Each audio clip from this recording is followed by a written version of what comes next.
Olá, seja muito bem-vindo a mais um programa Docton Entrevista, transmitido pela Docton TV. Bem, você aí de casa pode estar se perguntando, né? Uai, o que essa menina está fazendo aí? Bem, a Vanesca, ela teve um imprevisto e não pôde vir hoje para fazer essa gravação. Mas não podíamos deixar de gravar sobre este tema. É um tema que vem ganhando a cada dia mais repercussão e visibilidade nas redes sociais e nos jornais de todo o Brasil e também do mundo, que é sobre a violência contra a mulher. Bem, e para falar sobre este assunto, nós recebemos no estúdio da Docton TV a Letícia Paiva Delgado, ela que é mestra em Ciências Sociais. Muito obrigada, Letícia, pela sua participação. Seja muito bem-vinda ao Docton Entrevista. Muito obrigada a você, Regiane. Agradeço também, na verdade, a Docton TV por estar abrindo um espaço para que a gente possa discutir uma temática que realmente é de extrema relevância para o Brasil, para toda a sociedade, para que a gente possa entender os avanços que a gente vem tendo nessa área, para que a gente possa saber, na verdade, como melhorar algo que hoje se torna um problema público, né? A violência contra a mulher é um problema público de extrema gravidade no Brasil hoje. Com certeza. E para o nosso telespectador ter ciência, né, de quem é a Letícia Paiva, você poderia contar um pouquinho da sua história e da sua formação, Letícia? Claro, com certeza, né? Eu acho que eu sou formada em Direito e desde que eu me formei em Direito, eu me formei em 2003, eu trabalho e atuo na área penal, né? Eu sou professora de Direito Penal e de Direito Processual Penal e fiz mestrado na área de Ciências Sociais. E fazendo mestrado na área de Ciências Sociais, a temática que eu pesquisei e que eu estudei foi relacionada à violência. Hoje eu faço doutorado num programa de políticas de segurança pública, onde, na verdade, o objeto de estudo também é violência, inclusive violência contra a mulher. E sou advogada também atuando na área criminal. Então, é justamente por isso, né? E por questões pessoais, por ser mulher, por entender, na verdade, que esse debate ele tem que ser feito de uma forma séria, que a gente tem que começar a problematizar, dar visibilidade à violência contra a mulher, que embora seja um problema muito antigo, tá certo? Ele começa a ser tratado como um problema sério, mas principalmente depois da Constituição de 88, é que na verdade a gente se coloca nesse lugar para poder debater esse assunto. É verdade. E a questão das leis? Como que você vê as leis hoje em proteção à mulher? É falha? Eu acho que a gente vem avançando muito. Eu acho que isso é uma questão interessante da gente abordar, que a gente vem avançando muito, principalmente após a entrada em vigor da Lei Maria da Penha. Para quem não conhece, a Lei Maria da Penha é a lei hoje que vai reger todo esse sistema de proteção à violência contra a mulher. Então, ela é uma lei de 2006 que teve, na verdade, como marco de criação, né, um caso de violência contra a mulher, contra a Maria da Penha, que foi vítima de 2 tentativas de assassinato pelo próprio marido, e aí depois disso o Brasil criou uma lei. Então essa lei ela é tida como um marco em relação a outros países no sistema de proteção contra a mulher. Então, ela é uma boa lei. É claro que a gente tem, na verdade, algumas dificuldades de aplicabilidade prática ainda. A gente precisa de reforçar a atuação das instituições policiais, a gente precisa de reforçar, maximizar a atuação do Poder Judiciário nesse sentido, para dar plena efetividade a uma lei que é considerada, não só pelos especialistas na área, mas também por outros países, um marco e um referencial no combate à violência contra a mulher. Então, a gente pode entender isso, em que pese, né, a gente saiba que ainda muito a gente tem que avançar, a gente ainda tem que avançar muito, principalmente no comportamento das instituições, para que as mulheres não tenham medo de denunciar. Porque talvez seja esse o maior obstáculo que nós temos hoje, que a mulher se sinta acolhida, se sinta protegida o suficiente para que ela vá denunciar e consiga romper esse ciclo de violência. É verdade. Durante os seus estudos e pesquisas, qual que é o principal motivo da mulher não fazer a denúncia? Na verdade, a gente tem vários motivos, né? Eu acho que é uma soma de fatores, mas o primeiro motivo é justamente o medo da repercussão. Nenhuma mulher que está sendo vítima de violência doméstica, e é importante nós pensarmos o seguinte, a violência doméstica, regra geral, ela acontece dentro de casa. Ela é uma violência privada, ela existe para ser oculta. Então, quando a mulher sai de casa para ir à delegacia, ela está fazendo algo que é dar publicidade àquilo. E o que, na verdade, é algo cheio de vergonha, cheio de tabus, né? Ela chegar e falar assim, olha, eu estou apanhando, eu estou sendo vítima de violência, é algo que demanda, na verdade, um tato para o seu tratamento. Então, muitas vezes as mulheres não saem de casa por vergonha, por não saberem como vão ser recebidas na delegacia, com medo do que a gente chama de revitimização. Então, ela chega na delegacia como vítima vítima e lá alguém julga ela. Mas por que você não separou? Mas por que você não sai de casa? Por que você continua com ele, né? Então, isso é um aspecto. E nesse aspecto, quem tem que atuar melhor são as instituições. Mas não é só isso, né? Eu acho que seria uma visão muito simplista. A mulher, às vezes, ela está ligada a esse relacionamento por questões também, padrões econômicos. Né? Ela está casada com alguém, na verdade, que paga as contas e ela vê naquele relacionamento, ou no término daquele relacionamento, um problema não só para ela, mas também para os filhos. E entra uma outra questão que é uma culpa que ela carrega de denunciar o pai dos seus filhos.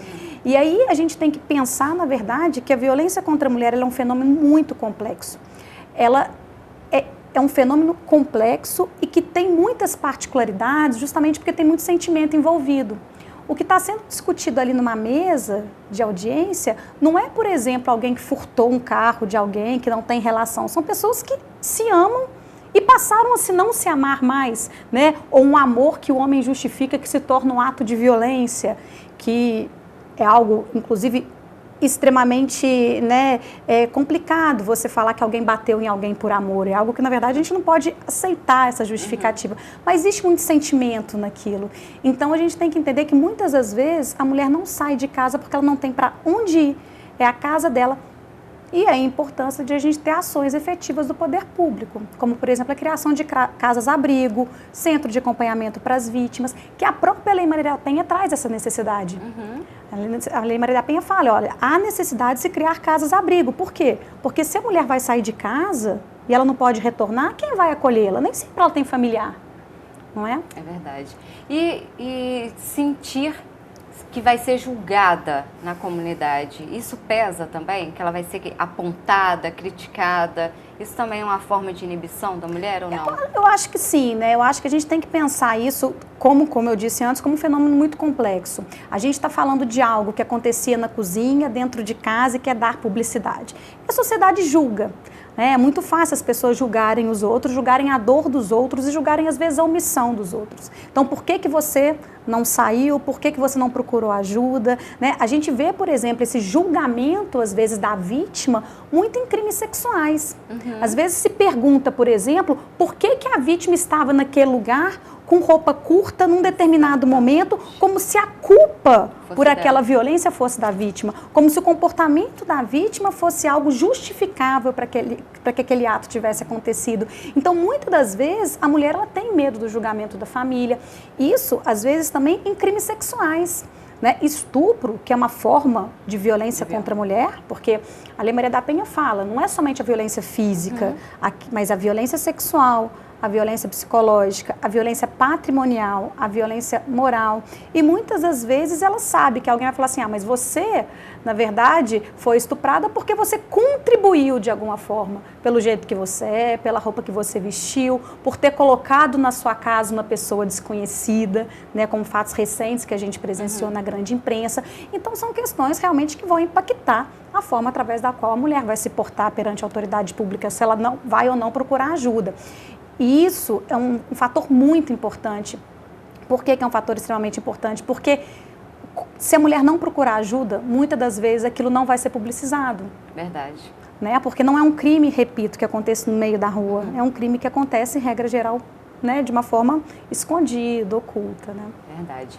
Letícia, nós vamos para um breve intervalo. Rapidinho nós voltamos com mais informações para você, nosso telespectador da Docton TV, sobre esse assunto extremamente importante. Não saia daí, voltamos já já.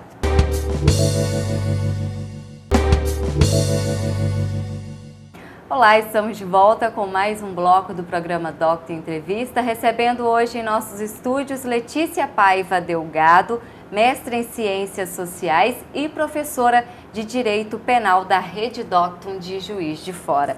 Agradecemos mais uma vez a sua presença, Letícia. E assim, é um assunto polêmico, né? Que tem muitas pessoas que ainda têm medo de denunciar, como você disse no primeiro bloco. Mas tem um ponto que me chamou a atenção, que você, finalizando esse primeiro bloco, você falou sobre a questão da violência da mulher. Porque muita gente acha que a violência é só o soco, aquela agressão. Não é isso? Explica um pouquinho pra gente mais sobre essa questão. Que tipo de violência a mulher pode estar sendo vítima e nem sabe que é vítima. Isso, eu acho que esse é um ponto de extrema relevância para a gente debater, porque, como eu disse no início, a Lei Maria da Penha é uma lei muito completa.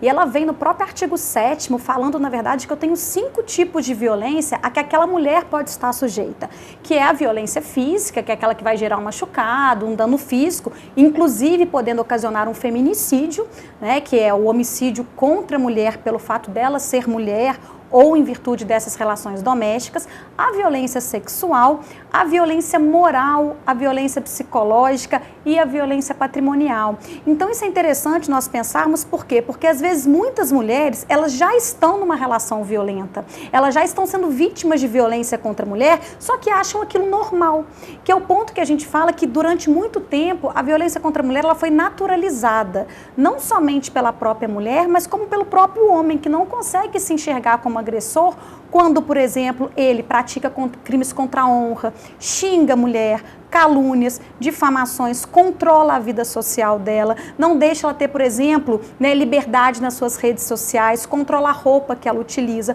controla os gastos dela, impede que ela tenha emancipação no trabalho, que ela progrida. Isso são manifestações de violência que, embora mais sutis, elas podem ocasionar uma incrementação.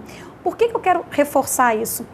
Porque tem uma questão que a gente fala, as pessoas que estudam violência contra a mulher, fala que o feminicídio, que é a morte, é o ápice, é o final de uma cadeia de violência. Então, quando a gente fala o seguinte, como evitar feminicídio? É interessante que a mulher consiga entender que ela já está vivendo uma relação violenta. E que, caso ela queira continuar, ela pelo menos tem que ter essa consciência. Eu já estou numa relação violenta, porque a violência ela se manifesta de várias formas. E isso pode, na verdade, caminhar, é óbvio que a gente não pode falar que sempre vai caminhar, mas pode caminhar para um ato de violência física, que gere uma lesão, que gere uma tentativa de feminicídio, que gera feminicídios como tantos que a gente viu, por exemplo, agora em 2019, né, que em janeiro de 2019 nós tivemos várias tentativas de feminicídio, né, vários feminicídios que abalaram a opinião pública e deixaram a sociedade alerta e trouxeram à tona essa discussão de novo. Por que pessoas que estão juntos porque se amam, né, uma mata a outra? Qual que é a lógica? Qual que é a inversão? Quem vai matar por amor? Por isso que eu sempre defendo, feminicídio não é crime motivado por amor, é crime motivado por ódio. Né? A gente não pode falar... Isso tem que deixar bem claro, né? Isso tem que deixar... Ah, é a forma que ele me demonstra o amor. Assim, como assim, né? É uma forma de demonstração de amor. Isso não pode ser aceito, é isso? É isso, porque isso, na verdade, foi aceito culturalmente durante muito tempo. Exato. Né? Durante muito tempo a gente falava assim, a manifestação de ciúmes é uma manifestação de amor. E a mulher reproduz isso como uma coisa positiva. Não, ele controla a minha vida, ele não deixa eu sair, ele tem ciúmes porque ele me ama. Exato. Mas a posse não é amor. Então, né, quando a gente fala de ciúme, eu estou falando de algo negativo e não de algo positivo. E isso a gente tem que ter muito claro, porque são manifestações como essa que podem eventualmente ocasionar um ato de violência mais grave. E é interessante nós pensarmos que muitos dos casos de feminicídio, tentativa de feminicídio, o homem chega num grau de violência que ele mata a mulher, tenta matar a mulher, inclusive na frente dos filhos. Tá certo? Então teve casos, por exemplo, que aconteceram no início desse ano, em que um menino de 11 meses foi encontrado no colo da mãe, a mãe falecida, e o pai não teve nem o cuidado, né, de tirar a criança. E aí a gente começa a pensar uma outra coisa que é super importante. A violência contra a mulher, ela não causa efeito só na mulher. Ela tem um potencial de uma vitimização secundária muito grande. Porque são os filhos que sofrem, que estão crescendo numa família violenta, que passam a ter como referencial aquele padrão de violência. Então, ela é um tipo de violência que ela tem que ser freada, inclusive por causar consequências fora da própria relação. Exatamente. A mulher que não consegue mais trabalhar, a mulher que tem medo de sair, a mulher que depois não consegue mais se relacionar, os filhos que começam a entender aquele padrão de violência como uma referência. E aí a gente não quebra esse padrão. Com certeza. Né? Porque a violência contra a mulher é um padrão construído culturalmente, socialmente, historicamente. E nos cabe, com muita força e muita garra, quebrar esse padrão. Exatamente. Um exemplo que o nosso telespectador aí acompanhou aqui na Docton TV também, noticiamos sobre isso, é o caso da Jane Querubim, né? Que ela foi encontrada praticamente sem vida, mas, né, conseguiu receber os atendimentos. Foi encontrada pelos irmãos que acharam que ela estava morta, de tão destruída, né, fisicamente ela estava. Ela foi encontrada na divisa entre Minas Gerais e Espírito Santo. Ela era ex-namorada do agressor. A princípio, o agressor não teria aceitado a separação. Esse agressor ele teria sumido depois e foi encontrado dias após o crime, morto, no mesmo lugar onde ela foi deixada no dia do espancamento. Isso é remorso? Caso seja verdade, o que faz uma pessoa agredir e depois tirar a própria vida? É complicado, né? Na verdade, né, eu acho que é remorso, eu acho que é covardia, eu acho que pode ter um misto de arrependimento e de agora não querer dar conta daquilo que fez, né, da responsabilidade. Eu acho que é muito difícil a gente analisar o que leva uma pessoa a vir tirar a sua vida. Mas eu acho que a gente consegue pegar um exemplo como esse, né, que é um exemplo triste, mas mostra pra gente como é que esse padrão de violência contra a mulher, ele é recorrente. Exato. A mulher não quer mais o relacionamento. Geralmente a mulher quer sair daquele relacionamento por questões. Era ex-companheira, inclusive. Ex-companheira. Ele não aceita o término. Por que ele não aceita o término? Porque ele acredita que a mulher é dele. Então, as questões são motivadas por um sentimento de posse. Um sentimento de que a mulher me pertence, se ela não vai ser minha, ela não vai ser de ninguém. Eu prefiro aniquilar a vida dela do que permitir que ela seja de outra pessoa. E é curioso também nós percebermos que muitos dos feminicídios, eles têm um padrão de violência na sua execução muito grande. Eu não dou um tiro, eu tenho que deformar a mulher. Né? Teve um caso que eu vi recentemente em que o namorado pegou a namorada que queria terminar, eles estavam discutindo sobre término e ela estava fritando uma coisa, ele colocou o rosto dela na frigideira com fogo quente. Então, essa tentativa de deformação, ela mostra que, olha, ok, você não quer ser minha, mas você vai morrer. Se não morrer, você vai ficar deformada para sempre. Então, a gente tem que... Não vai ser de mais ninguém. Você não será de mais ninguém. Agora, é claro que a gente não pode falar que todos os homens são assim. Claro que não. Mas os homens que eventualmente ainda agem dessa forma, ainda têm, na verdade, essa motivação, o porquê de agir assim, eles estão reproduzindo uma lógica que socialmente foi assim. A mulher, durante muito tempo na história, ela foi tratada como alguém que devia uma satisfação social, econômica e política ao homem. Se não era o pai, era o marido. Então, isso, na verdade, fez com que muitos atos de violência ficassem visibilizados. E a luta hoje do movimento das mulheres é justamente elucidar, publicizar essas questões para que elas sejam trabalhadas. Né, para que elas sejam, na verdade, bem compreendidas e a gente, na verdade, possa trabalhá-las através de políticas públicas que sejam adequadas. É isso, Letícia, eu queria que você deixasse essa mensagem final. Nós temos poucos minutos agora do nosso programa, mais 2 minutos. Na sua visão, o que deve acontecer para isso acabar? O que deve ser amenizado, talvez nas leis? O que pode ser feito? O que o poder pode fazer para amenizar e proteger essas mulheres? Olha, eu acho que o caminho que nós temos e que nós temos que traçar, se nós queremos mudar essa realidade, ela não é uma realidade que vai ser mudada de um dia para o outro. A violência é um fenômeno muito complicado para que a gente possa resolvê-lo com questões simples. E o caminho mais transformador que a gente tem é a educação. O caminho mais transformador é a gente permitir que questões como violência contra a mulher, Lei Maria da Penha cheguem às escolas, cheguem no ensino fundamental e no ensino médio, para que aquelas crianças que estão vendo os pais brigarem e a mãe vítima de violência possa ter um acesso a isso. Então, a gente precisa desconstruir uma cultura. Eu só entendo de uma forma, através da educação. Isso, para mim, é revolucionário. A educação é revolucionária, eu acredito nessa força revolucionária da educação. Paralelamente a isso, a gente tem que fortalecer as instituições. A gente tem que fazer com que a Polícia Civil, que faz esse atendimento, entenda o seu papel e trate a mulher com todo o respeito. Vítima não está aí para ser julgada, vítima está aí para ser acolhida. Que o judiciário dê efetivamente prioridade aos processos relacionados à Lei Maria da Penha. Que esses homens também, eles tenham a possibilidade de se compreender enquanto agressor. não somente dentro da cadeia, mas também através de programas que nós chamamos de programas de ressocialização. A gente tem que entender que isso é um padrão. E o padrão só pode ser quebrado com muito trabalho e muita educação. É nisso que eu acredito. É o foco. Letícia, muito bom. Adorei sua entrevista. Eu acho que daria para fazer aí mais uns 3, 4 programas, não é mesmo? Tenho certeza que o nosso telespectador nem arredou aí da cadeira para continuar acompanhando esse caso, porque é um caso sério, é um assunto atual e que tem que ser discutido. Não adianta ficar escondido ali atrás das portas. Ele tem que ser levado para as autoridades. Você, mulher, tenha coragem, sabe? Você não é feita para ser agredida. Claro, não é mesmo, com professora? certeza. Obrigada pela sua participação. Muito obrigada a vocês pela oportunidade. Sempre que passar por Caratinga, as portas aqui da Docton TV estarão sempre abertas para você. Adoramos o bate-papo. Voltarei com certeza. Você está lá em Juiz de Fora, mas a rede é tudo uma só.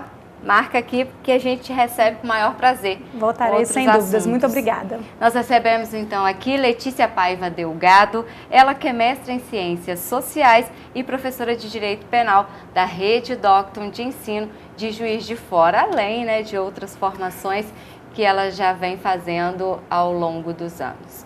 Olha, eu te espero em uma próxima oportunidade, né? O próximo programa já volta sendo conduzido pela Vanesca, mas foi muito bom ter a companhia de vocês. Até mais!